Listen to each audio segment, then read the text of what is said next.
of the morning or top of the afternoon to you. It's 12 o'clock on Thursday the 7th of March, and it's bright sunshine and it's very pleasant.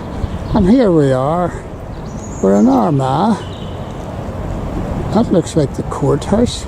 There's the Marketplace Theatre, and I'm panning round because this is St Patrick's Cathedral, a very historic spot.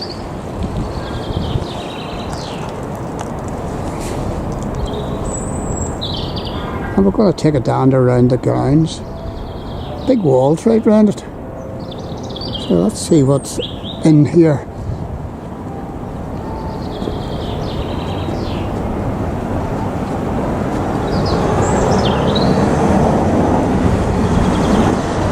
These are the cathedral gardens apparently, and there's a big map showing the layout, and it looks as if it's all locked up unfortunately, but that's the way it goes. Let's see what we've got. St Patrick's Cathedral, one of two cathedrals. We've got the Roman Catholic Cathedral with the twin spires somewhere nearby, and there's all the local attractions listed as regards theological sites. And just to notice about St Patrick, who founded the church here and said that this was to be up and above all the churches in Ireland. So it became the ecclesiastical centre and political centre of Ireland, and still is regarded as that in many respects. This is St Patrick's Cathedral anyway. Quite an imposing building. Looks like sandstone.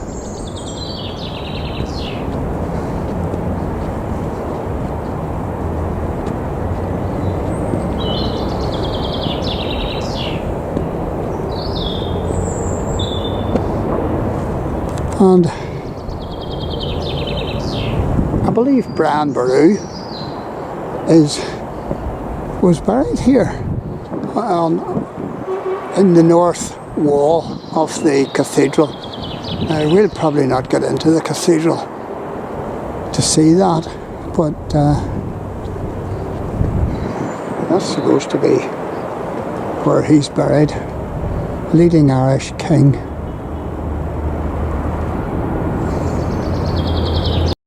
Where are we? You are here.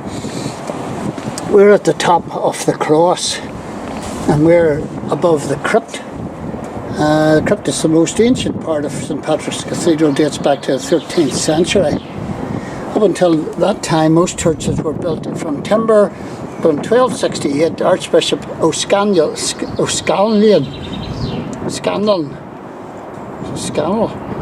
decided to build a new sturdy stone structure that could survive attacks and protect both people and church treasure. The crypt is usually concealed under the floor of the church. An unusual feature of the crypt at St Patrick's is, as you see, its exterior walls from where you're now standing. This is because the cathedral is built on a hill, and on one end had to be supported by massive stone pillars to keep the building level, creating an under croft or crypt. And the crypt is home to ancient stone. There's carvings like this one. And Tanya has pointed out a couple of gargoyles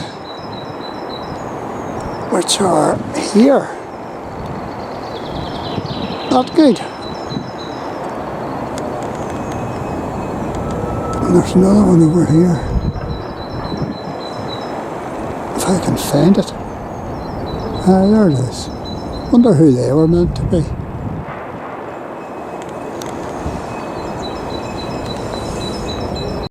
And that grave, that fat grave down there, 1771.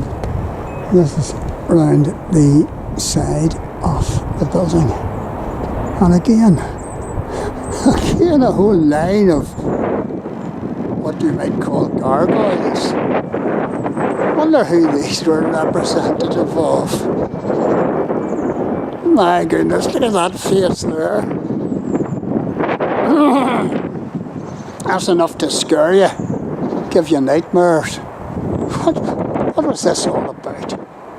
There's another one at the top of the drain pipe.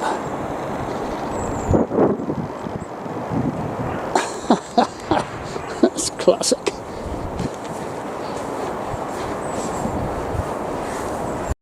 It was a beautiful day for exploring an old church, an old cathedral.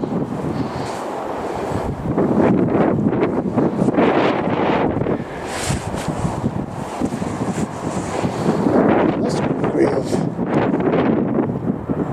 dates from 16 something or other. This is the earliest one we've found.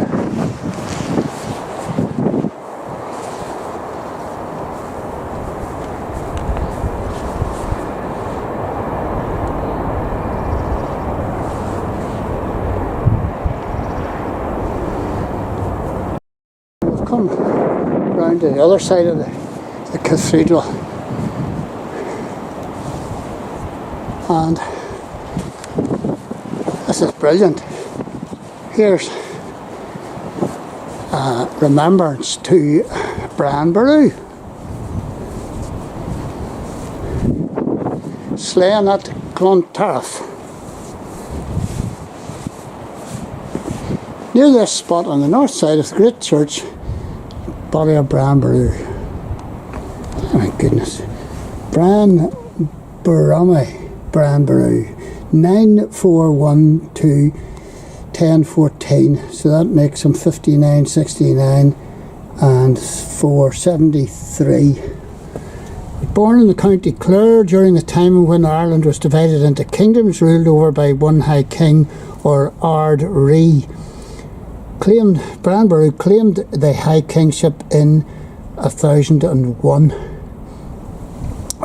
When the northern kingdoms resisted his claims, he travelled to Armagh in 1005 to assert his authority. He camped at Mhacha nearby Navan Fort, and we have been there, Ulster's ancient capital, and according to tradition left 20 pieces of gold on St. Patrick's altar. I wonder where that was. Maybe we could pick those up.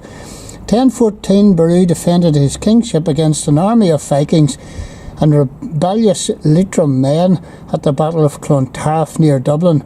Although he won the war, Boru himself was murdered, reputedly as he prayed in a tent by the battlefield. His body was brought to the church in Armagh with great ceremony, and he was buried in a stone coffin on this site. He is remembered as the last High King of Ireland. And here's an example of an early Irish harp, and it's known as the Boru's harp. It is on display in the long room at Trinity College, Dublin, unfortunately. Well, I suppose, well, I only say it's unfortunate because we're so far from Dublin. That's why. Right, let's see if we can get into the church. And we're looking at these houses here. They weren't built recently. They're Georgian or before. And this is the entrance to the church. And there's another wee plaque up. During 5th century, Phádraig is said to have chosen this hill as a place to establish a fortified Christian site. According to tradition, he persuaded a local chieftain to hand over the land and build his first church here at around 445 AD. The hill was known as Armagh and gave its name to the town, which sprang up around at Armagh. From the humble beginnings, Armagh eventually grew up to be a major ecclesiastical capital in Ireland. The church itself was destroyed and rebuilt many times over the centuries, and today the cathedral contains the Cathedral, or seat of Anglican Archbishop and Primate of all Ireland. There it is. Not good.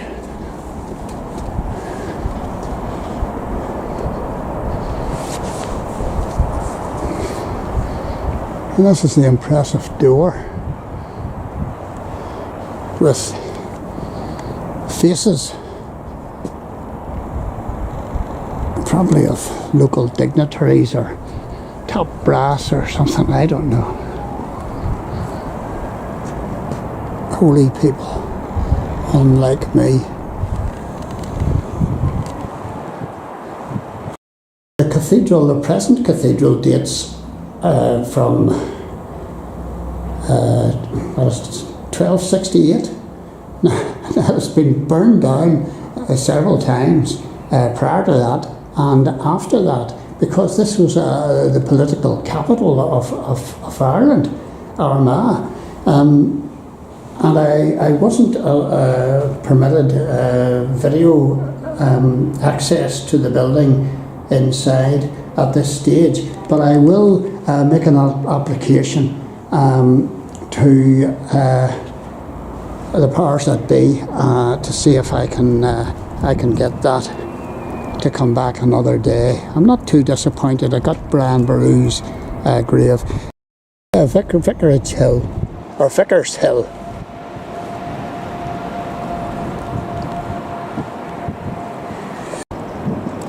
This is Vickers Hill. It's dating from 1770, 72, I believe. And there's a museum and there's a wee coffee shop inside them. Not quite sure what this building down at the bottom end is.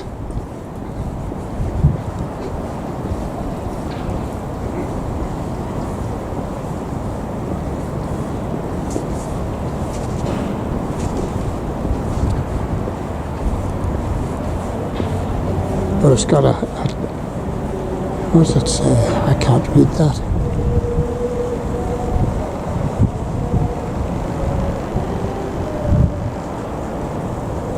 There's the other cathedral.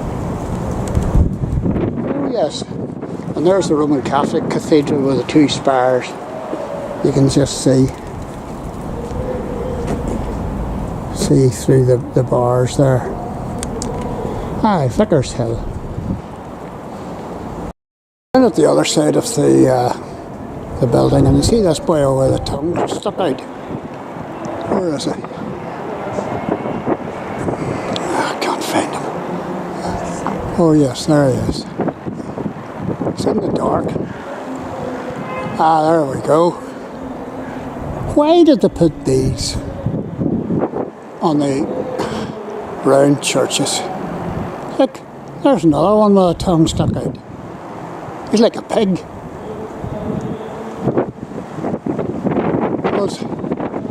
Were these depictions of somebody that the preachers didn't like?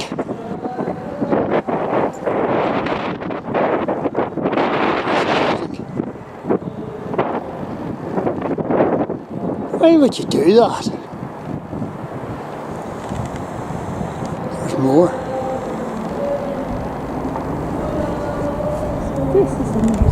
There's faces up in the spires here too. That's desperate. Well, some of them aren't desperate, but some of them are. Anyway, we're out in the Cathedral Herb Garden. Aye, Cathedral Herb Garden. And there's a sculpture piece here. Oh, it's somebody's head. That's all been cut in bits. My goodness gracious. There you go. It's nice and warm out here. And these are the streets round about. These are ancient streets. And these walls place was the political capital of Ireland, and that's why you've got walls around them, because they were being attacked. They were attacked by the Vikings and the Normans, anybody else who took it into their head to attack them, and the church was burned down several times. So that's why you've got big high walls around it, like a castle.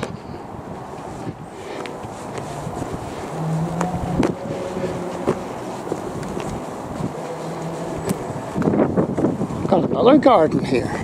This looks like an orchard.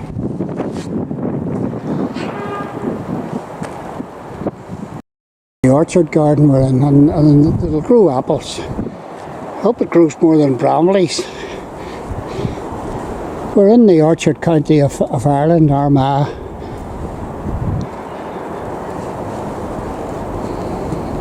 And this is the parterre garden. It's got a fish mosaic. Very decorative thing. At least I think it's a fish.